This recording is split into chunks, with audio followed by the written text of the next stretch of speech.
Imagine waking up tomorrow to an email notification that $1,780 has been deposited into your bank account from the Canadian government.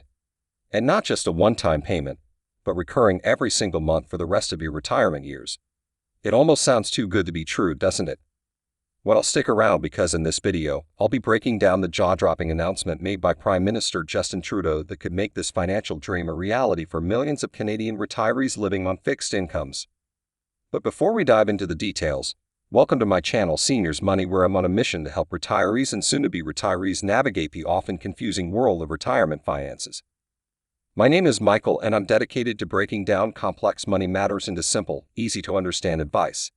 If you're new here, consider subscribing and ringing that notification bell so you never miss out on life-changing updates that could significantly boost your retirement income and quality of life. Now let's set the stage for this groundbreaking announcement. For years, Canadian retirees, especially those solely dependent on fixed incomes like Old Age Security, OAS, and the Canadian Pension Plan (CP), have been struggling to make ends meet. With the ever-increasing cost of living, rising inflation, and stagnant pension rates, many seniors have found themselves having to make tough choices between paying for groceries, medications, or utilities. Countless stories have emerged of retirees being forced to go back to work, cut back on necessities, or even resort to drastic measures like skipping meals just to stay afloat financially. This dire situation has been a growing concern for policymakers, advocacy groups, and citizens alike. Calls for increasing financial support for low-income seniors have been mounting, but previous governments had either brushed them aside or offered only minimal, temporary relief measures. That is, until Justin Trudeau's Liberal government unveiled their latest federal budget. In a move that has stunned the nation and sparked widespread celebration among retirees, Prime Minister Justin Trudeau announced a groundbreaking new income supplement program aimed at lifting millions of Canadian seniors out of poverty. Standing before the House of Commons, Trudeau declared, "For too long, our elders who have spent their lives building this great nation have been forced to struggle in their golden years. This is unacceptable, and it ends today." He then laid out the details of the Dignity for Seniors initiative, which will provide a monthly tax-free payment of $1,780 to all retirees aged 65 and older who are living on fixed incomes below a certain threshold. This payment will be on top of existing Old Age Security and Canada Pension Plan benefits, and will be automatically deposited into eligible seniors' bank accounts each month. The announcement was met with thunderous applause from members of Parliament and has since sent shockwaves across the country. Seniors' advocacy groups have hailed the move as a long overdue and desperately needed lifeline for Canada's most vulnerable retirees. "This is a game-changer," exclaimed Bill Van Worder, Chief Policy Officer at Canage, a national seniors organization. "For decades, we've been calling on the government to take bold action to address senior poverty, and Prime Minister Trudeau has finally delivered. This $1,780 monthly payment will make an immense difference in the lives of millions of retirees struggling to afford basics like food, housing, and medication." Financial analysts have also weighed in, praising the economic stimulus this infusion of funds could provide, while also raising concerns about the long-term sustainability of such a massive program. In the short term, this will undoubtedly provide a much-needed boost to the incomes and purchasing power of low-income seniors, said Laura Jones, Executive Vice President of the Canadian Federation of Independent Business. However, the government will need to carefully monitor the fiscal implications and ensure there are sufficient revenue streams to keep this program afloat for years to come. The rollout is set to be a multi-phase process, with the first payment scheduled to begin in January 2025. In the initial wave, the supplement will be automatically deposited into the bank accounts of all eligible seniors who are already receiving OAS and meet the income requirements based on their 2023 tax returns.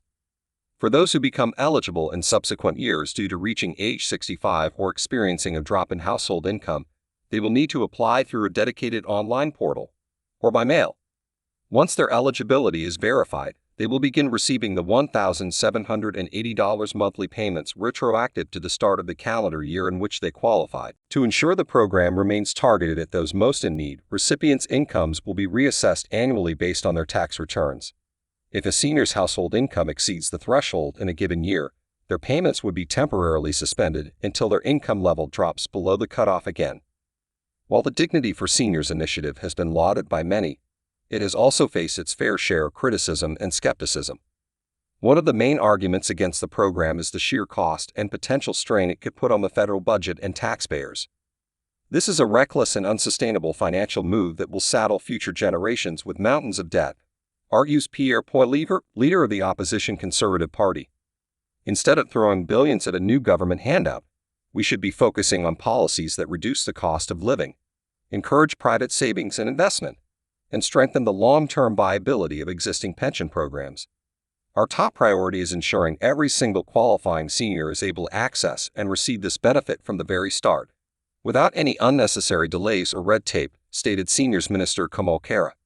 Extensive resources and staffing are being devoted to make this a smooth rollout. While the Dignity for Seniors initiative is being spearheaded and funded at the federal level, its successful implementation will require close coordination and buy-in from the provinces and territories as well. After all, it will be the provincial and territorial governments responsible for administering numerous supplementary benefits, tax credits, and social program eligibilities that could be impacted by the influx of new income for low-income seniors. There are already talks underway between federal and provincial finance ministers to potentially adjust clawback thresholds and income exemptions for programs like rental assistance, pharmacare, long-term care subsidies, and disability benefits. The last thing anyone wants is for the $1,780 supplement to inadvertently disqualify seniors from other much-needed financial support streams.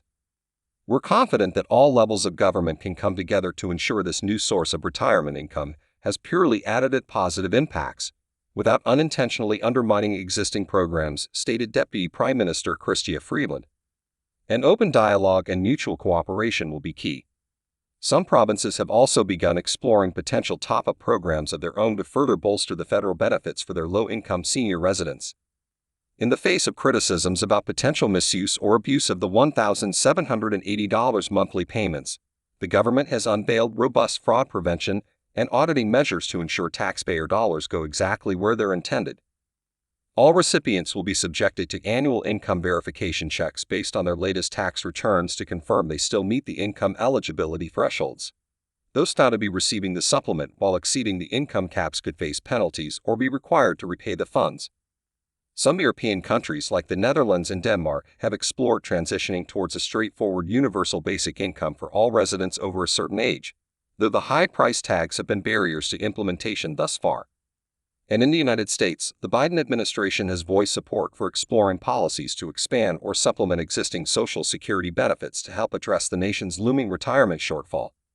As the world's population continues to age and economic pressures mount, bold initiatives like Canada's new financial lifeline for low-income seniors could very well set an important precedent and model for other nations to follow.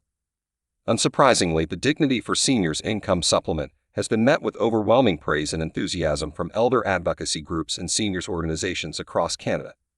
For years, these groups have been sounding the alarm about the rising rates of poverty, homelessness, and destitution affecting this vulnerable demographic. This single policy announcement is undoubtedly the most substantive move any federal government has made to directly confront senior poverty in decades. Michael Mason, Executive Director of the National Pensioners Federation. Millions of our members who have been struggling to survive on dwindling pension incomes will soon be able to breathe a sigh of relief. The Retired Teachers of Ontario, RTO, were among the loudest voices championing this new income top-up, having repeatedly urged Queen's Park to bolster retirement incomes amid the ever-diminishing purchasing power of pension payments. For too long, we've had to witness our colleagues and friends who dedicated their lives to educating our youth be forced into appalling conditions in their twilight years, said RTO President Martha Foster. This funding will be life-changing for those existing solely on modest teacher pensions. Indigenous elders and communities have also welcomed the announcement, citing the potential to finally lift many off-reserve seniors out of the grinding multi-generational poverty cycles they've endured. While the primary objective of the Dignity for Seniors program is to enhance the financial security and living standards for millions of low-income retirees, economists also predict it could generate some powerful positive ripple effects throughout the broader Canadian economy. By directly putting billions of additional dollars into the pockets of seniors each month, the initiative is expected to provide a massive consumption-driven stimulus. More money flowing towards retail, housing, healthcare, recreation, and other sectors that cater to the needs and interests of the elderly. We're forecasting this could create upwards of 50,000 new jobs annually in seniors-related industries like home healthcare, accessibility renovation services, and recreation/tourism for retirees, projected Pedro Antunes, chief economist at the Conference Board of Canada. The boost in disposable income could also have interesting impacts on household formation and population shifts as more seniors are financially empowered to downsize, transition into retirement living or long-term care homes, or relocate to more affordable regions. On a municipal level, cities and towns with higher concentrations of low-income senior residents could see their tax bases expand as retirees spend more money on property taxes, local businesses, and community services. In the week since the Dignity for Seniors announcement, numerous national polls and surveys have been conducted to gauge overall public sentiment and support levels for the new $1,780 monthly payment program. The results have been mixed, to say the least. There's also the question of whether higher spending power among retirees could generate enough economic expansion and incremental tax revenues to partially offset the program's upfront costs over time. PBO officials have stated they intend to work closely with Employment and Social Development Canada, the Finance Department, and outside economic forecasters to produce a more comprehensive fiscal analysis that accounts for these second-order impacts in the coming months. The left-leaning NDP, meanwhile, has offered tepid praise for the funding increase while criticizing the program as not going nearly far enough. They've advocated for raising or eliminating the income caps entirely to avoid excluding any seniors in need. Predictably, the lines of attack and defense are falling along predictable partisan trenches and ideological battle lines. The political brinkmanship and electioneering around this issue is only just beginning. As the 2025 federal election looms closer, the economic and fiscal management of the Dignity for Seniors program seems destined to be one of the hottest campaign issues and wedge topics deployed by all parties to sway voters. In the final analysis, Prime Minister Justin Trudeau's Dignity for Seniors income supplement represents one of the most ambitious and potentially transformative social policy initiatives undertaken by any Canadian government in recent memory. By injecting up to $1,780 per month directly into the bank accounts of millions of low-income retirees, it has the power to uplift a staggering number of our elders out of the grip of poverty and financial destitution. Make no mistake, the rollout and long-term sustainability of this program will not be without its challenges and growing pains. Concerns around cost, implementation logistics, fraud prevention, and intergovernmental coordination must be diligently addressed. Political tensions and ideological clashes over the role and size of government are inevitable. However, the moral and economic imperatives driving this move are glaringly apparent.